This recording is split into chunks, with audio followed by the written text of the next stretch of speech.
మహిళలకు అన్ని రంగాల్లోనూ బాసటగా నిలిచి వారి అభ్యున్నతికి పాటుపడుతున్నది ఒక్క తెలుగుదేశం పార్టీ మాత్రమేనని టీడీపీ పిఠాపురం నియోజకవర్గ నాయకురాలు మాజీ ఎమ్మెల్యే వర్మ సతీమణి లక్ష్మీదేవి అన్నారు. పిఠాపురం మహారాజా కోట ఆవరణలో ఉన్న టీడీపీ కార్యాలయంలో నిర్వహించిన అంతర్జాతీయ మహిళా దినోత్సవ కార్యక్రమానికి ఆమె ముఖ్య అతిథిగా హాజరయ్యారు.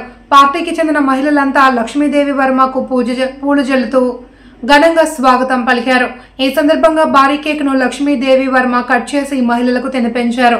నియోజకవర్గ అధ్యక్షురాలు పిఠాపురం మున్సిపల్ కౌన్సిలర్ పంపనబోయిన అన్నపూర్ణ ఆధ్వర్యంలో మహిళలంతా లక్ష్మీదేవి వర్మను ఘనంగా సత్కరించారు. అలాగే మన ఎన్టీ రామారావు గారు కూడా చట్టసభల్లో రిజర్వేషన్లు కల్పించడం జరిగింది మహిళలందరికీ. అలా ఆస్తిలో సమాన భాగం కూడా కల్పించడం జరిగింది. మన చంద్రబాబు నాయుడు గారు కూడా 1,00,000 మంది మహిళలందరికీ కూడా పారిశ్రామికవేత్తలు చేయాలని నిర్ణయించుకున్నారు. డ్వాక్రా సంఘాలు పెట్టడంలో కూడా మహిళల్ని ముందుకు తీసుకొచ్చింది కూడా మన చంద్రబాబు నాయుడు గారు.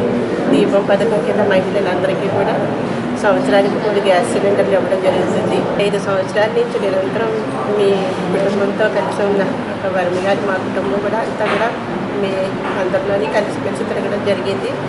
అలాగే వర్మ గారిని కూడా మీరు అందరూ కూడా అలా గుండెల్లో పెట్టుకుని చూసుకుంటున్నారు. మన వర్మ గారు వర్మన్న అని పిలిస్తే నాయకులు మన వర్మ గారు మీకు అందరికీ అండగా ఉంటారని, అలాగే చంద్రబాబు నాయుడు గారు కూడా మనకందరికీ అండగా ఉంటారని తెలియజేయడం జరుగుతుంది.